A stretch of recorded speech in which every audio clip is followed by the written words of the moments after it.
Hello students, सभी विद्यार्थियों को मेरा नमस्कार।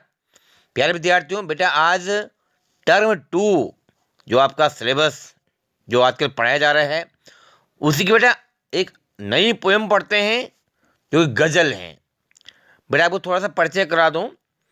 गज़ल का कोई स्पेशल शीर्षक नहीं होता है, यानी इसको गज़ल ही कहा जाता है। ठीक है बेटा, थोड़ा सा आपको कवि परिचय, यानी जिन ये जो गज़ल आपके सिलेबस में हैं इनके कवि हैं दुष्यंत कुमार जी। बहुत ही कम समय में यानी कि अल्पायु में ही इनका देहावसान हो गया था, माने कि कम आयु में ही इनकी मृत्यु हो गई थी। मात्र 42 साल की उम्र में इनकी मृत्यु हो गई थी। लेकिन इतने कम समय में भी इन्होंने साहित्यिक क्षेत्र में बहुत बड़ा योगदान दिया है, यानी कि गज़ल के क्षेत्र में इन्होंने अपने अमूल्य योगदान साहित्य को दिया है। बेटा दुष्यंत कुमार जी मूल रूप से उत्तर प्रदेश से ही बिलोंग करते हैं, यानी उत्तर प्रदेश के जो राजपुर नवादा गांव है वहाँ पर इनका जन्म हुआ है 1933 में। और इनके बचपन का नाम बेटा दुष्यंत नारायण था। मैंने आपको इसका जो परिचय भेजा है यानी कि गज़लों का और कवि परिचय वो भी आप पढ़ लें। इसके साथ ही आपको शब्दार्थ भी भेजे हैं।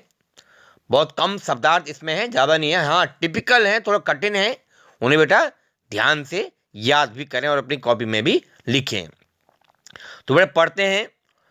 आपको जो आपके सिलेबस में गज़ल हैं, जो आप चैप्टर पढ़ाया जा रहा है, यानी कविता पढ़ाई जा रही है, टोटल बेटा 6-7 गज़ल आपके पास ये हैं और प्रत्येक गज़ल अपने आप में स्वतंत्र है।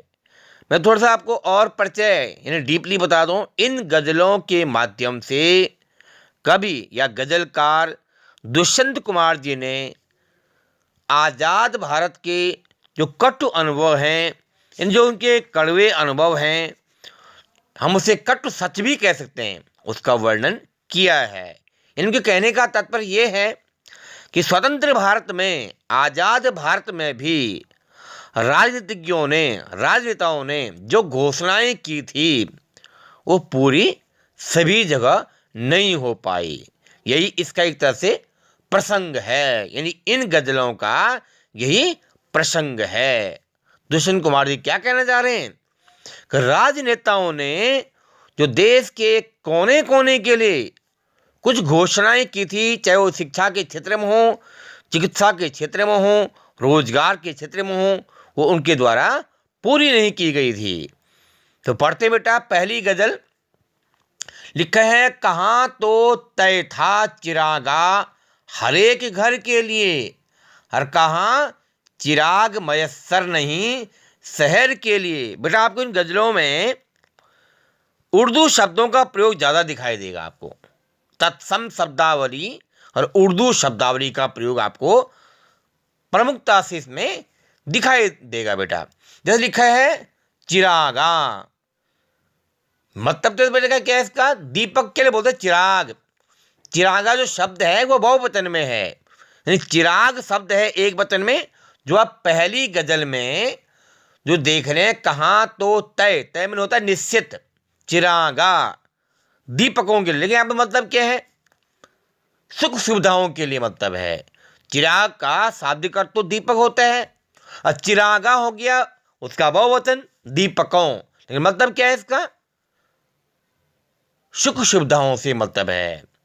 तो लिखा है, कहाँ तो तय था चिरागा हर एक घर के लिए, हर एक में प्रत्येक, और कहाँ चिराग मयस्सर बोलते हैं बेटा उपलब्ध। मयस्सर मनी उपलब्ध नहीं शहर के लिए। यानी गजलकार दुष्यंत कुमार जी ये जो पहली गजल, इसमें क्या कह रहे हैं कि राजनेताओं के द्वारा जो निश्चित किया गया था, तय किया गया था कि हम प्रत्येक घर के लिए, यानी भारतवर्ष के गांव गांव के लिए, प्रत्येक घर के लिए सुख सुविधाएं उपलब्ध कराएंगे। यानी प्रत्येक घर के लिए सुख सुविधाएं उपलब्ध कराएंगे। लेकिन क्या हुआ, कहाँ चिराग मयस्सर नहीं शहर के लिए। लेकिन उन राजनेताओं के द्वारा जो घोषणाएं थी वो कोरी थी। कैसे, लिखा है कहाँ चिराग मैसर नहीं शहर के लिए।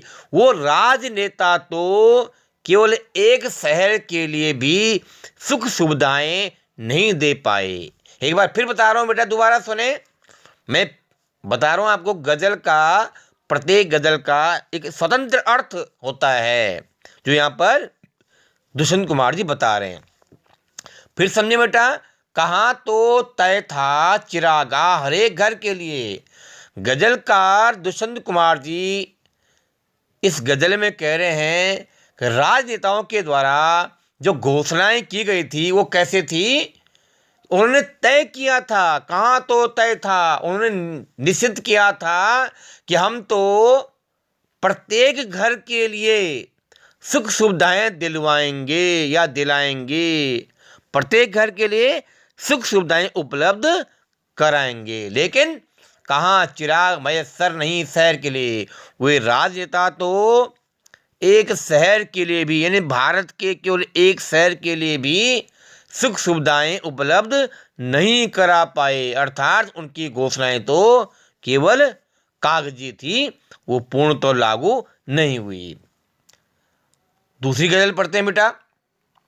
यहां दरख्तों के साये में धूप लगती है। अब दरख्त क्या होता है? पेड़ के लिए बोलते हैं। दरख्तों में पेड़ों से मतलब है, बहुवचन है बेटा। मैंने क्या कहा, ऊपर की गजल में भी कहा था, ऐसे यहाँ भी है। दरख्त मानी पेड़, दरख्तों पेड़ों के लिए बोला गया है। यहाँ दरख्तों के साये में धूप लगती है। साये छाया के लिए बोलते हैं बेटा, धूप लगती है। अब सांकेतिक अर्थ अलग है और शाब्दिक अर्थ अलग है, ये भी आपको समझना है। आज चलो यहाँ से चलें और उम्र भर के लिए। यहाँ पर दरख्तों का मतलब पेड़ पौधों, तो उसका क्या है, शाब्दिक अर्थ है। और सांकेतिक अर्थ क्या है, फिर वही बात, सुख सुविधाओं के लिए बात आई है। साये छाया से मतलब है, लेकिन यहाँ पे बचाव से मतलब है। क्या कह रहे हो कि राजनेताओं ने जो भारत के लिए घोषणाएं की थी वो तो कैसे लग रही हैं, यहाँ दरख्तों के साये में धूप लगती है। यानी इन राजनेताओं के द्वारा जो दी जाने वाली सुविधाएं हैं वो तो ऐसी हैं जैसे पेड़ के नीचे बैठ करके भी पेड़ों की छाया में भी धूप लगती है।